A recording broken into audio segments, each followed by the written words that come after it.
Boa noite a todos, espero que todos estejam bem. Nós vamos iniciar o nosso tempo com Deus, conversando com Ele, orando, certo? E depois nós vamos ter o nosso primeiro hino para cantar ao nosso Deus. Vamos orar? Querido Deus, diante do Senhor eu coloco meu coração e eu quero agradecer, ó Pai, pelas Tuas ricas misericórdias, ter renovado em minha vida, ó Pai, perdoando os meus pecados, Senhor. Eu rogo, ó Pai querido, por cada um que está ouvindo hoje à noite esse culto, ó Pai, que a Tua palavra venha de encontro às necessidades de seus corações, ó Pai. Rogamos também pela restauração, ó Deus querido, de casais. Sabemos que o nosso inimigo, ele anda como um leão, ó Pai, querendo devorar, querendo destruir o casamento. Por isso rogamos ao Senhor, ó Pai, para que nos dê vitória em nossos lares, com os nossos cônjuges. É isso que eu te peço e agradeço, em nome de Jesus Cristo. Amém. Vamos então ouvir nessa noite o nosso primeiro hino, Firmes nas Promessas. Voz de melodia número 209, Firme nas Promessas.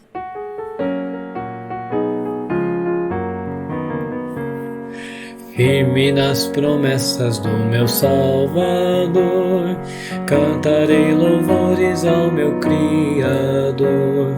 Fico pelos séculos do seu amor, firme nas promessas de Jesus. Firme, firme, firme nas promessas de Jesus, meu Mestre. Firme,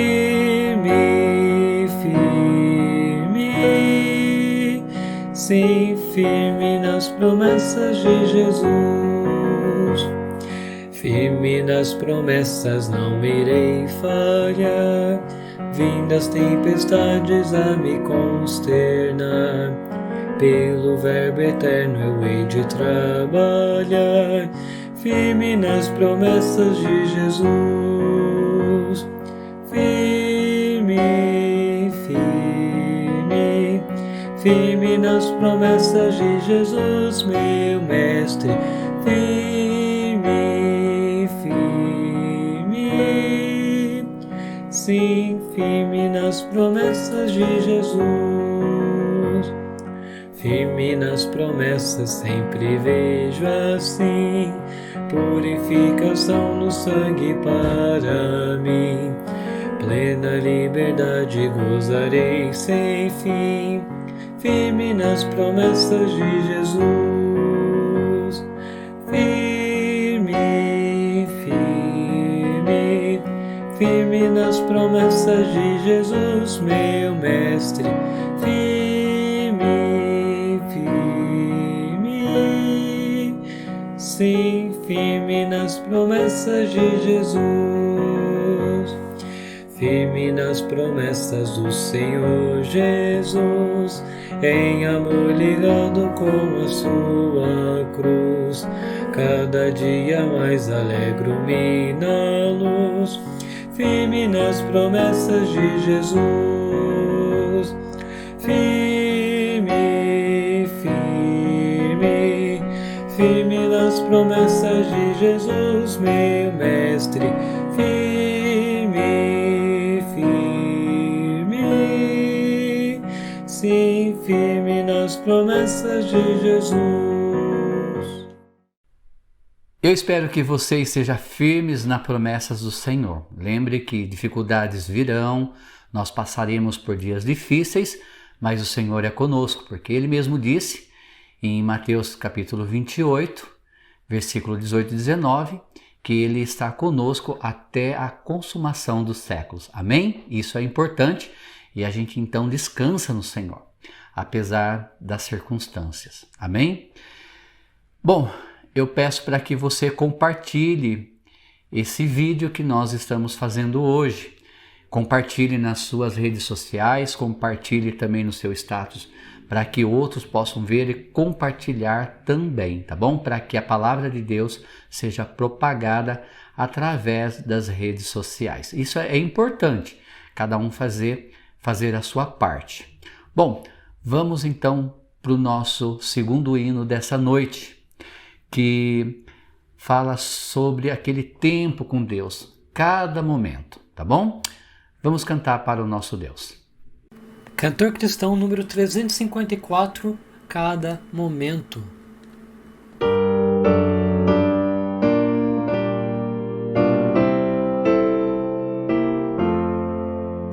Sendo remido por Cristo na cruz, vivo gozando no reino da luz, cheio da graça que vem de Jesus. Cada momento, Senhor, me conduz. Cada momento me guia, Senhor. Cada momento dispensa favor. Sua presença me outorga vigor. Cada momento sou teu, ó Senhor. Junto com Cristo na luta moral, o erro combate os pecados e o mal. Ergo bem alto a bandeira real. Cada momento mais firme e leal. Cada momento me guia, Senhor. Cada momento dispensa favor. Sua presença me outorga vigor. Cada momento sou teu, ó Senhor. Salvo por Cristo da vil perdição, posso sentir que Ele dá salvação. Nunca os contritos o buscam em vão. Cada momento concede perdão. Cada momento me guia, Senhor. Cada momento dispensa favor. Sua presença me outorga vigor. Cada momento sou teu, ó Senhor. Nas minhas lutas me pode amparar, e do maligno também me livrar. Cada momento por onde eu andar, Cristo, meu mestre, me pode guardar. Cada momento me guia, Senhor. Cada momento dispensa favor. Sua presença me outorga vigor. Cada momento sou teu, ó Senhor. Infelizmente, nós não pudemos realizar ontem o nosso estudo na quinta-feira por problemas técnicos, mas o que é um dia mais, um dia menos, não é mesmo? Deus está no controle de toda a situação. Infelizmente, a nossa internet estava oscilando muito, não ia dar para dar continuidade, então resolvemos não nem iniciar ontem por causa desses problemas técnicos. Mas hoje nós estamos aqui para passar esse estudo que é de muita valia, muito importante para todas as famílias. O tema é restauração para o casamento em crise. E eu convido você a abrir a sua Bíblia para Gênesis capítulo 3, versículos 9 a 13. Gênesis 3, 9 a 13, que diz assim: E clamou o Senhor Deus a Adão e disse-lhe: Onde estás? E ele disse: Ouvi a tua voz soar no jardim e temi, porque estava nu e escondi-me. E Deus disse: Quem te mostrou que estavas nu? Comeste tu da árvore de que te ordenei que não comesses? Então disse Adão: A mulher que me deste por companheira, ela me deu da árvore e comi. E disse o Senhor Deus à mulher: Por que fizeste isto? E disse a mulher: A serpente me enganou e eu comi. Vamos orar. Querido Deus, fale aos nossos corações através da tua palavra. Pai, rogamos, ó Deus, pela tua proteção para todos os lares. Senhor meu Deus, o Senhor nos uniu, o Senhor é o autor, o criador, ó Pai, da família, essa instituição maravilhosa, mas nós sabemos, ó Pai, que o inimigo está querendo destruir as famílias, mas também outros dois inimigos, que é a nossa própria carne e este mundo, ó Deus. Nos dê sabedoria, nos dê força, ó Pai, e também, Senhor, humildade para obedecer a Tua palavra e fazer aquilo que é certo dentro do nosso casamento. Abençoe os nossos lares. É essa a nossa petição, em nome de Jesus. Amém. Você parou para imaginar que a crise, de um casamento surgiu ainda no Jardim do Éden? É algo real. E nós temos que parar para pensar um pouco nisso. Nós já sabemos a história. Deus criou o homem e a mulher num perfeito estado. Eles eram felizes e Deus fez um belo jardim e colocou os dois para habitarem ali naquele jardim e cuidarem daquele jardim. Quando nós falamos jardim, a gente imagina algo muito lindo, algo perfeito. Quem não gostaria de ter um lindo jardim em sua casa, em seu quintal, não é? Mas foi o que Deus preparou, porque Deus sempre prepara o melhor. Mas, infelizmente, por causa de Satanás, que acabou enganando Eva, tanto Eva como Adão acabaram desobedecendo às ordens de Deus, que não era para comer do fruto daquela árvore. O problema não estava no fruto, e sim na desobediência a Deus. E ali então nós podemos ver tudo mudando de uma hora para outra. De casais perfeitos passam a ser um casal com defeitos. De um casal que seria eternamente feliz, eles passam a ser um casal que passariam por aflições, eles iriam passar pelo sofrimento da morte um dia. E ali então surgem os primeiros conflitos e crise dentro daquela primeira família, daquele casamento. E nós podemos ver isso logo na confrontação de Deus com Adão e Eva. E nesse trecho que nós lemos da palavra de Deus em Gênesis capítulo 3, 9 a 13, o versículo 11, Deus confronta Adão perguntando a ele, e Deus disse: Quem te mostrou que estavas nu? Comeste tu da árvore de que te ordenei que não comesses? Então Adão responde de uma forma incorreta. Eu creio que ele foi infeliz na sua resposta. Ele diz no versículo 12: Então disse Adão: A mulher que me deste por companheira, ela me deu da árvore e comi.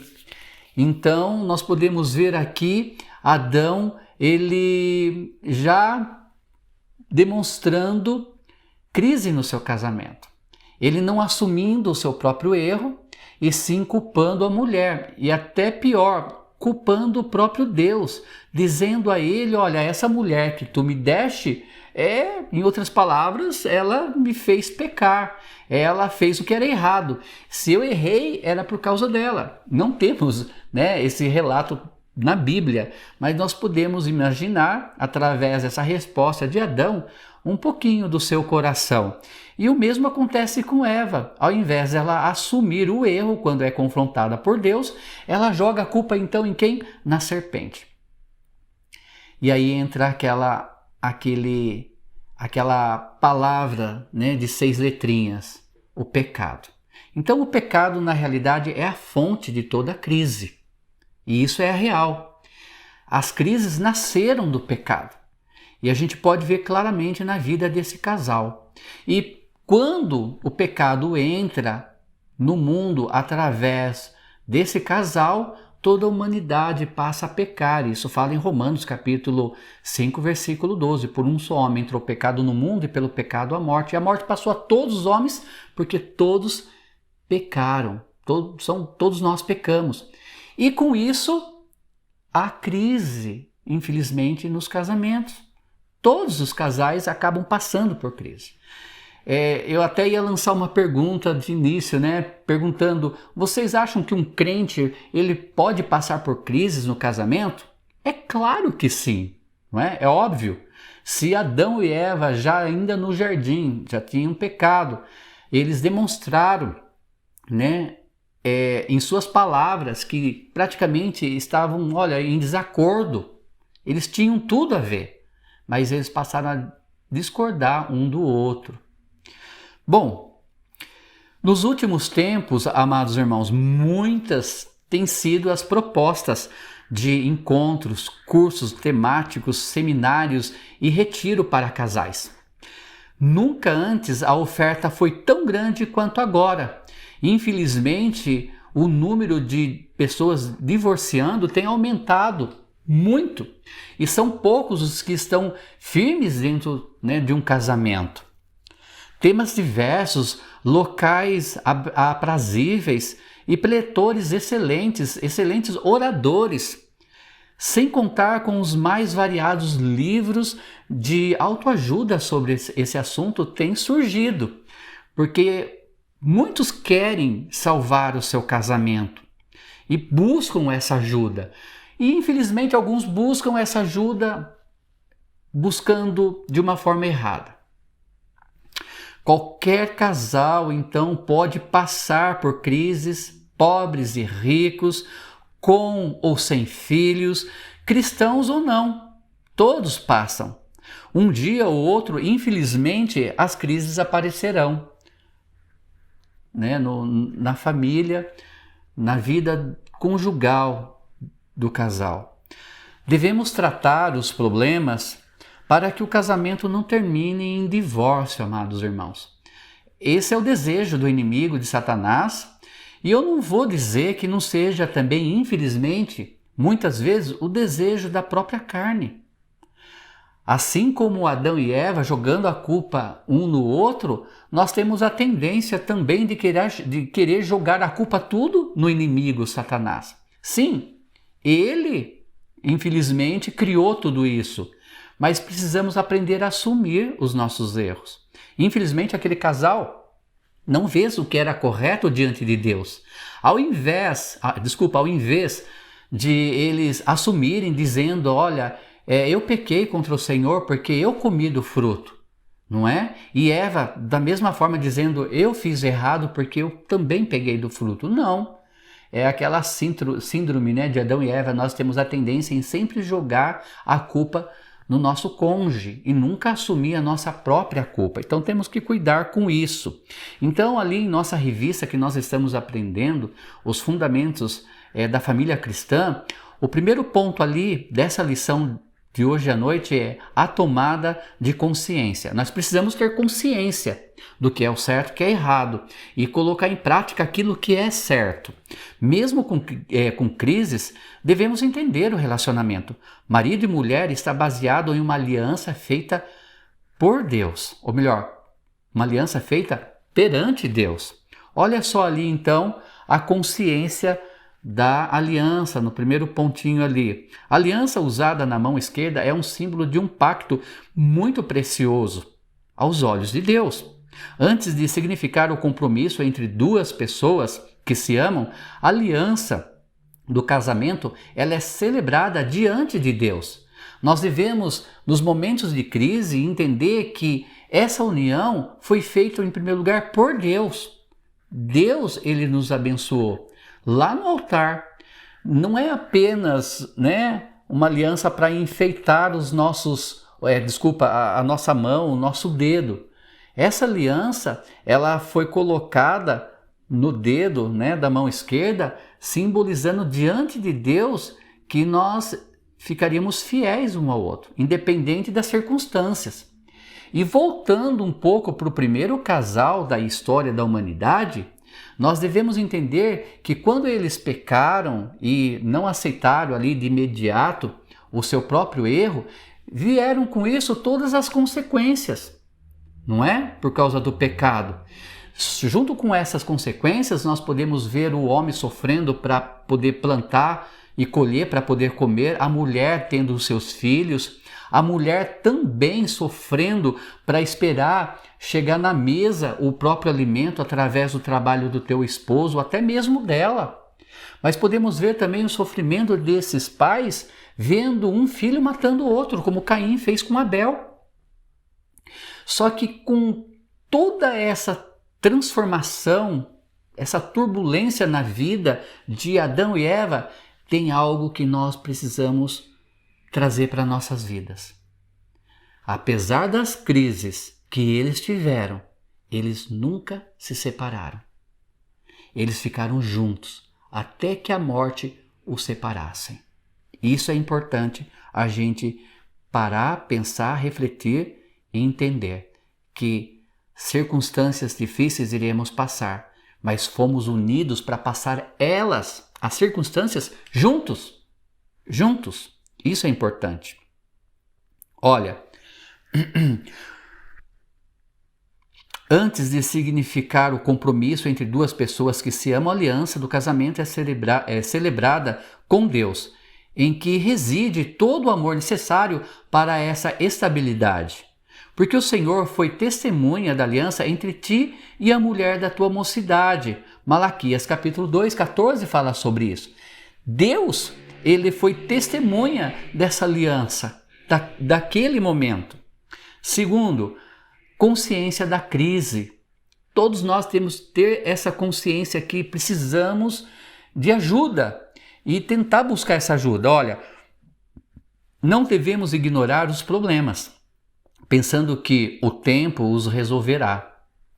Indiferença, frieza e apatia sutilmente minam o relacionamento do casal. Os sinais são diversos: distanciamento, provocações, palavras rudes um com o outro, e aí então chega o esfriamento na intimidade. Buscar a Deus é e sempre será a melhor alternativa para a restauração de um casamento. Buscar a Deus em primeiro lugar, lembrando dessa aliança que foi feita diante dele. Ele foi a testemunha acima de todas as outras do teu casamento. Segundo, buscando aconselhamento cristão. Precisamos aprender, entender que Deus não nos fez sozinho, não habitamos em uma ilha deserta. Tanto que é verdade isso, que Deus ele nos fez para viver em uma comunidade, que o casamento representa isso. Porque Deus disse que não era bom o homem viver só. Por isso ele criou uma mulher para ele e também um homem para ela, não é? Para não ficarem só. Só que, infelizmente, quando vem as crises no casamento, a gente deixa também de buscar conselhos com pessoas sábias para que a gente possa então estar melhorando o relacionamento entre o cônjuge. Olha o que a palavra de Deus diz em Provérbios, capítulo 11, versículo 14. Não havendo sábios conselhos, o povo cai, mas a multidão de conselhos há segurança. Olha que versículo magnífico. Tem outros versículos em cima disso, né? Em uma multidão de conselhos sempre há sabedoria. A questão é, você está buscando conselhos com quem? Quem são, né? Essa multidão? São pessoas que têm vida com Deus? São pessoas que estão buscando também a Deus? Ou nós estamos buscando conselhos, assistindo coisas que não convêm, colocando nosso coração na história de outras pessoas que não é a mesma que a nossa, ouvindo muitas vezes conselhos de ímpios e não de salvos. E apesar que, infelizmente, às vezes parece que o ímpio fala, até dá conselhos em partes coerentes também. Mas ainda assim, nós temos os irmãos em Cristo para buscar conselhos. Temos que buscar conselhos sábios, que sejam bíblicos para não haver separação entre o casal. Alguns se sentem constrangidos e não buscam ajuda. Outros costumam com a situação e esperam para ver até onde vai aquela situação. Eu entendo que muitas vezes dentro ali, do convívio entre os dois, surgem os problemas, eles vão se tornando bola de neve, até parece que não tem uma solução, mas a pessoa às vezes fica um pouco constrangida de buscar ajuda com alguém. Mas fale com Deus, peça a Deus direção para isso. E Deus, Ele vai dar paz no teu coração. Quando você até mesmo coloca em oração algumas pessoas que você vê que tem vida com Deus, para que Deus lhe dê a paz de conversar com essas pessoas. Mas não deixe o seu casamento morrer no constrangimento. Não é quantos, por sentir constrangido de abrir o teu coração para uma pessoa sábia que tem vida com Deus, perde o seu casamento. Então tem que cuidar com isso. Alguns então se sentem constrangidos, mas outros também estão se acostumando com a situação e deixam levar. E as coisas, infelizmente, tendem a piorar. Isso que é o maior problema. Olha, é um grande erro não buscar sábios conselhos com pessoas que tenham vida com Deus. Por isso que eu volto a falar, numa multidão de conselhos sempre há sabedoria, sim, mas eu creio que Deus quis dizer essa multidão sendo um povo que busque a Deus, que tenha vida com Deus. Não vá buscar conselhos no mundo, não é? Muitas vezes os que estão de fora irão enxergar o seu problema de uma forma diferente da sua. Por isso é importante ter uma segunda opinião fora do casamento sobre isso. Talvez somente um dos cônjuges busque ajuda. Seria o ideal os dois buscarem ajuda, mas pelo menos um buscando já é de grande valia, é importante porque ele vai começar a ouvir bons conselhos. O maior problema está naqueles que buscam por ajuda, mas não querem ser confrontados. E isso é um problemão, amados irmãos. Eu quero ajuda, mas eu não quero que você me confronte. Eu preciso falar para você, eu preciso conversar com você, mas só me escute. Não queira dar uma de juiz, não queira, vir com moral. Você tem que entender que Deus se agrada de um coração humilde. E nós precisamos ter humildade também e ouvir o que o nosso próximo, que você crendo que é uma pessoa sábia, que busca Deus, aprendeu a ouvir o que ele tem para nos dizer. E às vezes o que nós vamos ouvir não vai ser tão agradável para o nosso coração. Porque, como eu falei, as pessoas de fora enxergam o que nós não conseguimos enxergar também em nós. Não no nosso cônjuge, mas também em nós. Então, é um problemão quando as pessoas buscam ajuda, mas não querem ser confrontadas. Elas muitas vezes querem que confronte o cônjuge dela, mas não ela. É um problema sério. Muitas vezes não estamos querendo reconhecer os nossos próprios erros, mas apontar os erros do cônjuge. Cuidado! Com isso, então, entramos no nosso terceiro ponto, que diz: confrontando os erros. Olha lá, é mais fácil ver os erros dos outros e achar que só o outro é quem precisa de mudança. Eu não. Ele precisa, eu não. Muitas vezes acontece isso. Na vida conjugal, ambos precisam mudar. Porque lembra, na matemática de Deus, 1 mais 1 é 1. Então, nós devemos entender que eu e a minha esposa, eu tenho que entender que eu e minha esposa, nós somos um. Então, o problema não é só dela, o problema é meu também. Eu tenho que reconhecer o meu eu também. Na vida conjugal, nós precisamos entender que o problema não é sempre do outro, mas são dos dois. São dos dois. À medida que se aprofunda no conselho, ambos descobrem que devem pedir perdão, perdoar e também, amados irmãos, se perdoar. Porque tem pessoas que se resolvem, sentam, conversam, pede o perdão, a outra perdoa, mas a pessoa que pediu perdão não consegue se perdoar. Aí acaba, às vezes, até entrando em uma depressão, aquela autocomiseração. Nós devemos entender que Deus, em Isaías capítulo 43, versículo 25, ele diz: eu mesmo, perdoo as vossas transgressões por amor ao meu nome, e já não me lembro mais delas. Olha que maravilha! Ainda no mesmo capítulo ele fala: e as lanço no mar do esquecimento. Então, pedir perdão é importante, né? Perdoar também faz parte, mas se perdoar também. Se perdoar também. Não é fácil admitir erros, mas é necessário que haja mudança de atitudes para a reconciliação. Mas admitir erros de ambas as partes. Lembrando que se estamos com um coração humilde diante de Deus, quem nos confronta não é o conselheiro, é o Espírito Santo. Quando nós temos um coração humilde diante de Deus, de buscar essa ajuda, de ouvir o conselho também das pessoas sábias, nós vamos estar entendendo que esse confronto com o nosso coração, quem faz é o nosso Deus através do Espírito Santo. É Ele que nos confronta. Quarto, perdoando mutualmente. Mutualmente.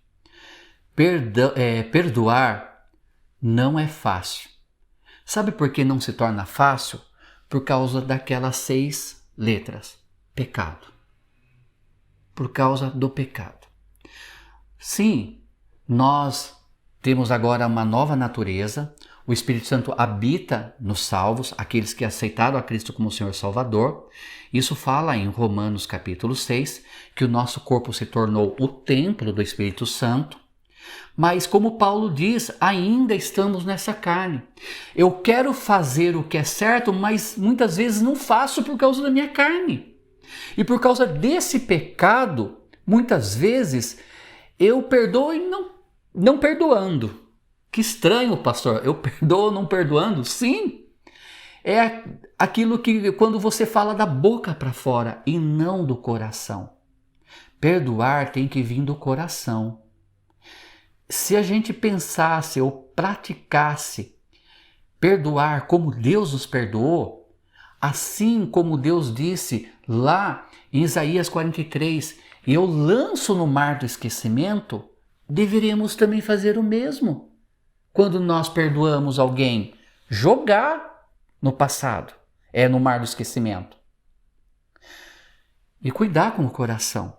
Perdoar não é fácil. O perdão é uma capacidade divina. É algo real. Não provém do homem. Provém de Deus. Devemos, então, fazer o quê para viver essa capacidade divina? Andar no Espírito. Gálatas capítulo 5, versículos 16. Antes de entrar ali na lista, para não andar frutos da carne e depois cair para o fruto do Espírito, o versículo 16 que diz que nós precisamos andar no Espírito para não satisfazer os desejos da nossa carne. Então, tudo volta para quem? Para Deus. Ele é o nosso melhor e único conselheiro. É Ele quem nos perdoa os pecados, é Ele que nos restaura, é Ele que une o casamento. Quando a gente entende que a fonte é Ele, Deus. Há pessoas que podemos conversar, que são sábias, sim, mas também erram. Também erram. Olha, devemos então andar no Espírito e não na carne. Olha o que diz Tiago, capítulo 1, versículo 20. Porque a ira do homem não opera a justiça de Deus. Por isso que nós, infelizmente, temos a tendência de perdoar não perdoando. Algo da boca para fora e não do coração. O nosso coração é corrupto, carnal, e a nossa tendência é a vingança, muitas vezes. E dentro do casamento, e é errado. Mas devemos buscar ter um coração como o de Deus. Um coração que nos perdoa. Olha o amor de Deus pela humanidade. Romanos 5,8, porque Deus prova o seu amor para conosco pelo fato de ter dado Cristo para morrer morte de cruz, sendo nós ainda o quê? Pecadores.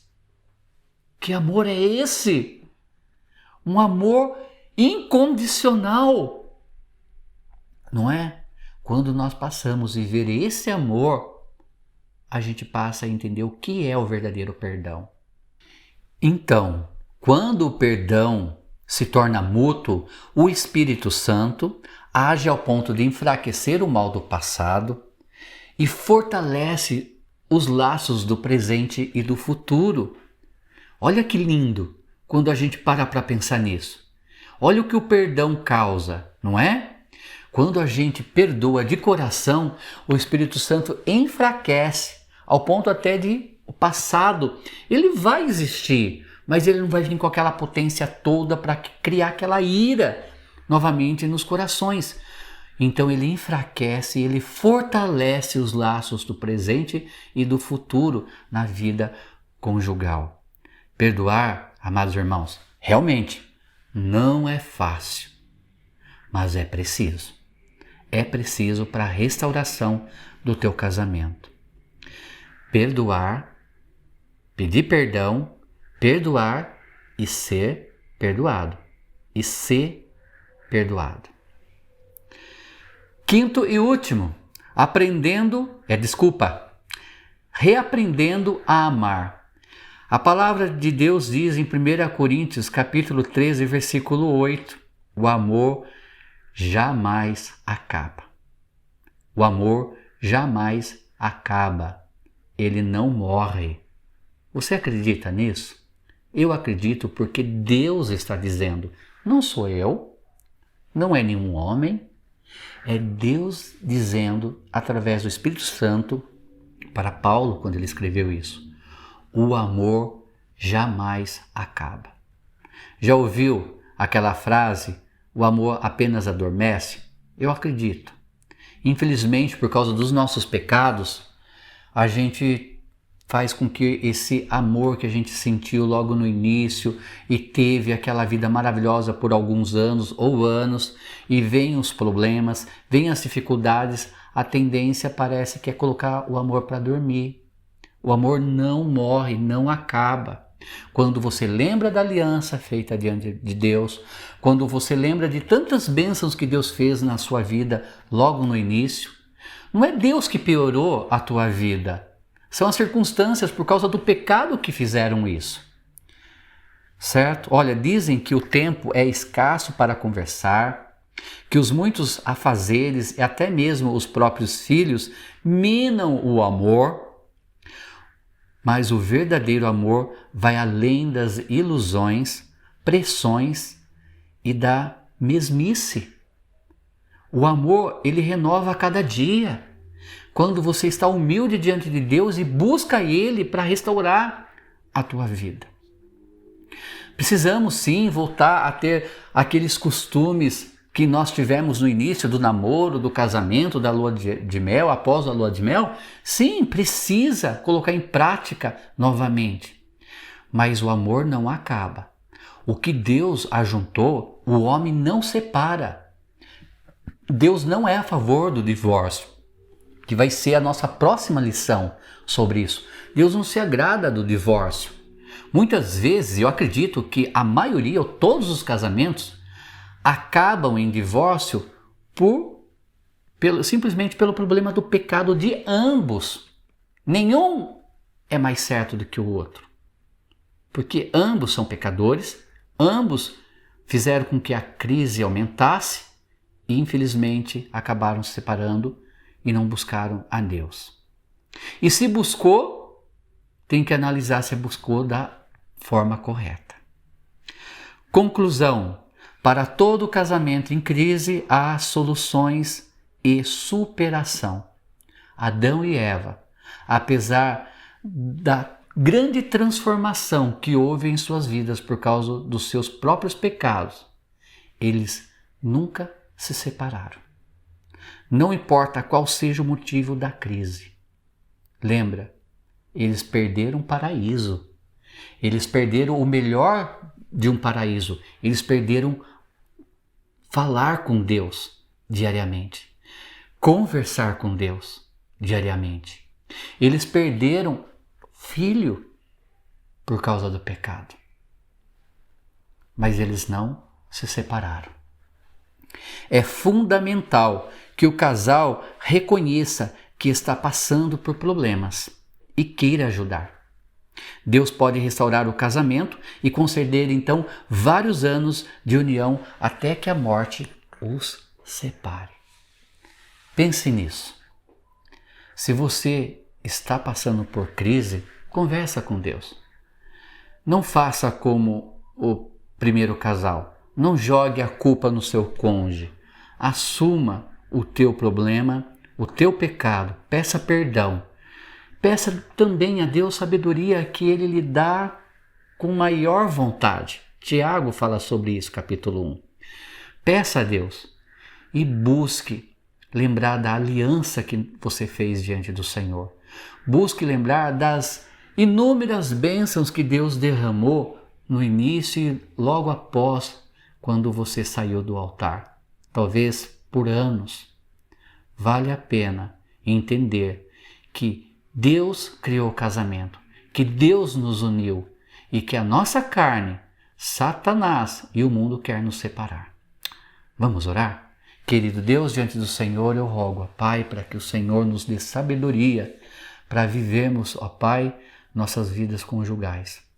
Nos abençoe, ó Pai, nos dando humildade através dessa sabedoria, entendendo que o problema é meu em primeiro lugar e não do meu cônjuge. Assim eu sei, ó Pai, que eu vou poder viver de uma forma melhor, entendendo os problemas do meu cônjuge também, ó Pai, da minha esposa. E vice-versa, ó Pai. Nos abençoe, ó Pai, com a Tua graça, misericórdia e com a Tua presença e que o Teu Santo Espírito nos guie de uma forma maravilhosa. Abençoe a cada lar, ó Pai, é o que eu te peço. Em nome de Jesus, amém. Boa noite a todos, espero que essa lição tenha sido de grande valia para cada um. Eu espero que tanto para mim que foi realmente, tanto eu como você, cresçamos espiritualmente e possamos aplicar em nossos lares, em nossas vidas conjugais.